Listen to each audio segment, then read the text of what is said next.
Graça e paz em Jesus a todos. Amém? Que bênção estar aqui com os irmãos. Estamos aqui em nossa segunda aula de Teologia Sistemática 1, abrangendo hoje a área da antropologia bíblica. Amém? Antropologia bíblica.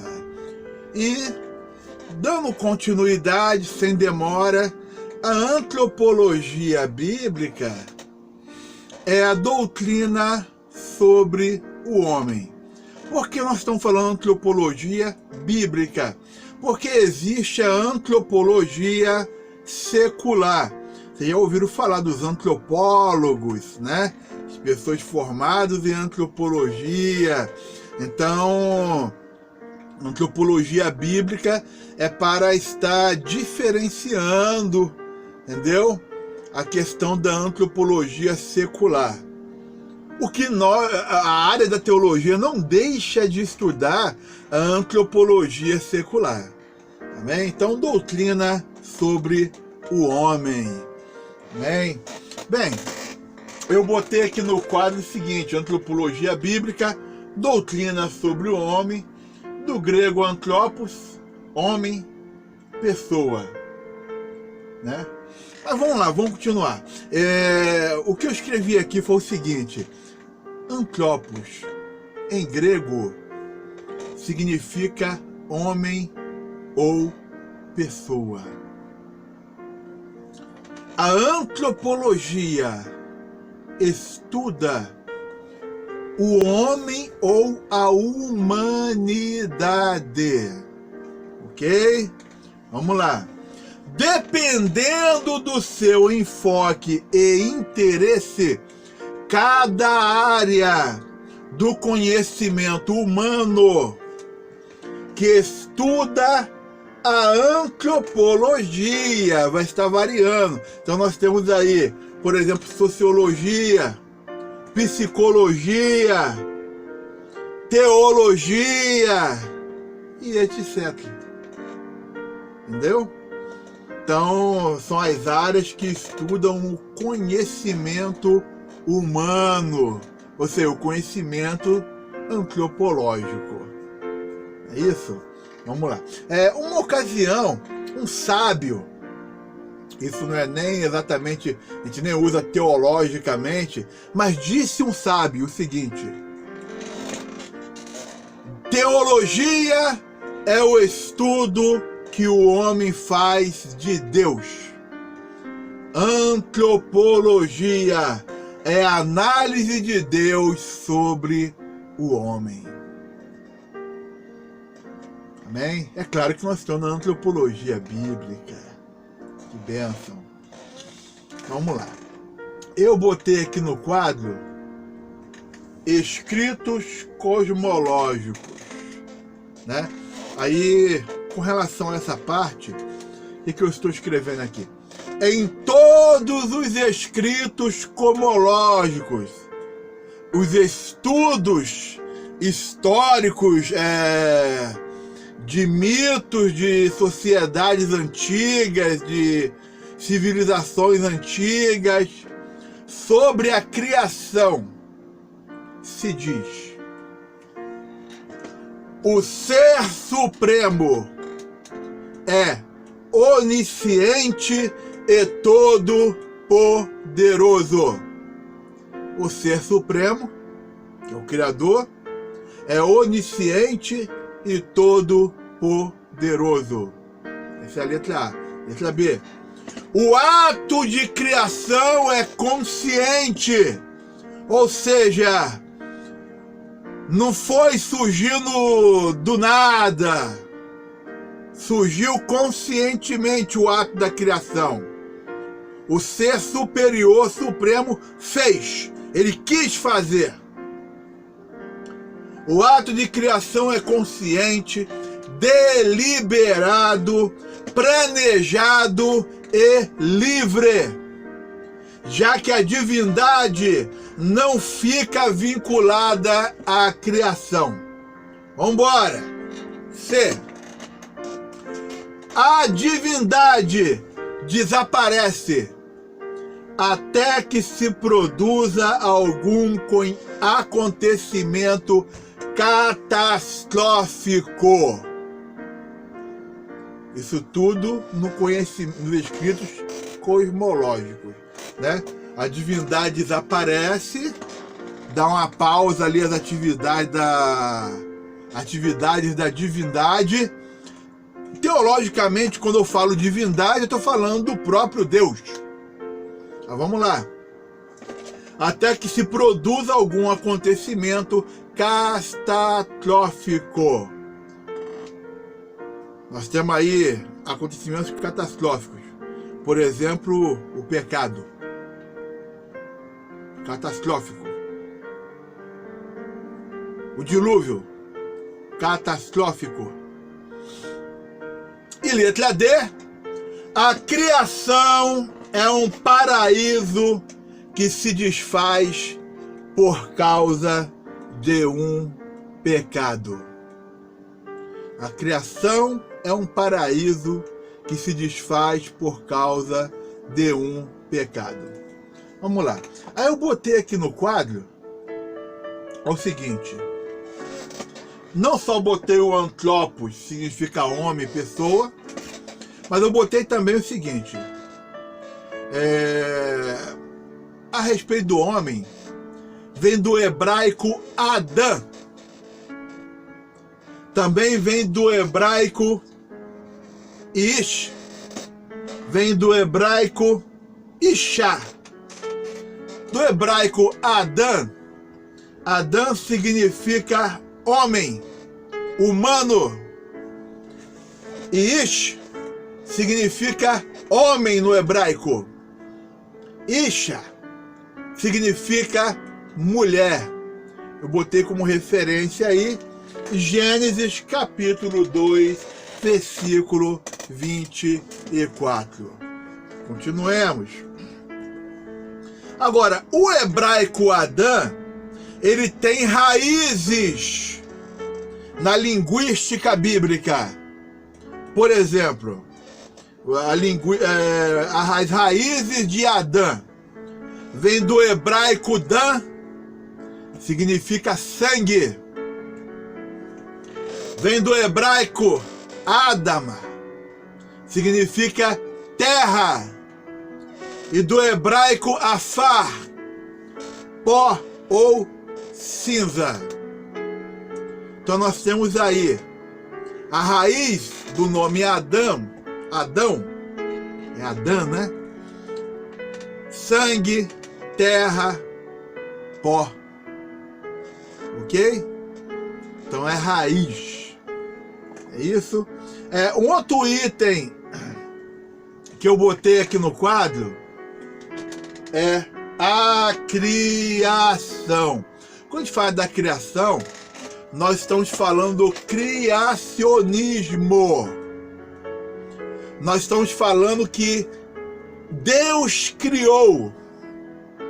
Houve uma criação. Houve um princípio.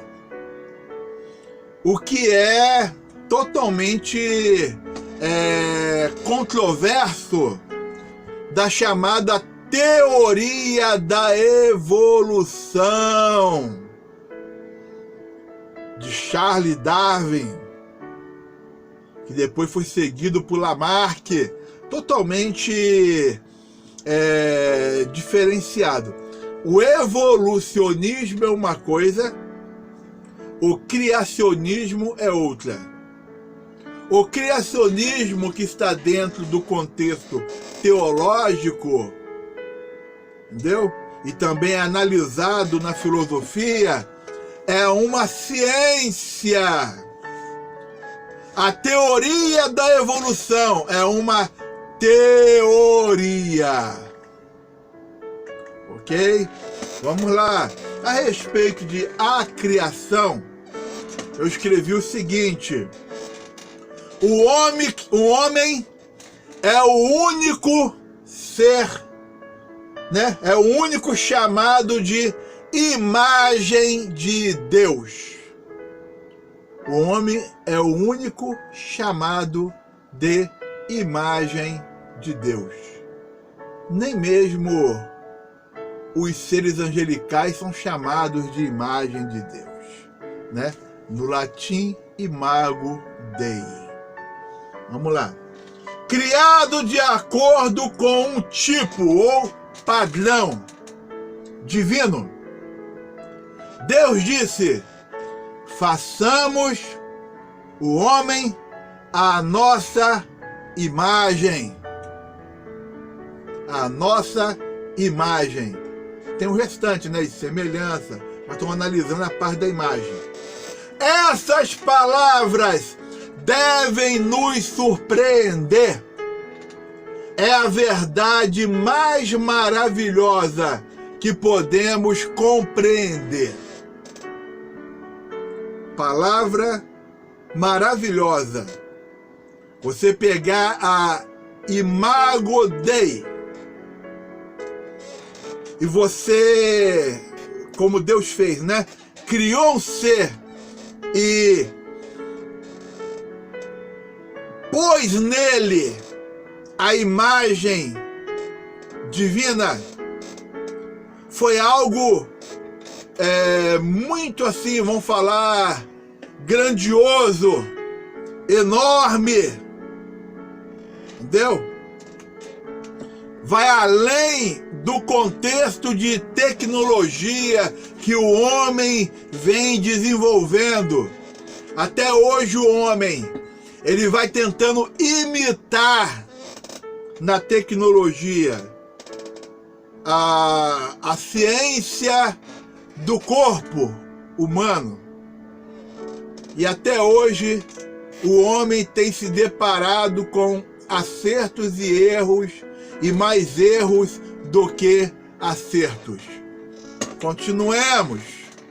Amém? As outras criaturas foram criadas de acordo com o sexo ou espécie.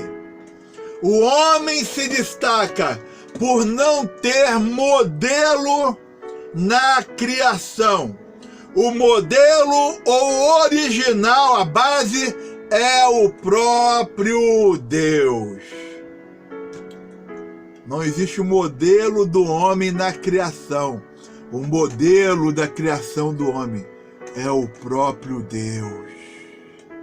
Amém? Vamos lá. Né? 3 vezes diz a Bíblia, 3 vezes diz a Bíblia, criado.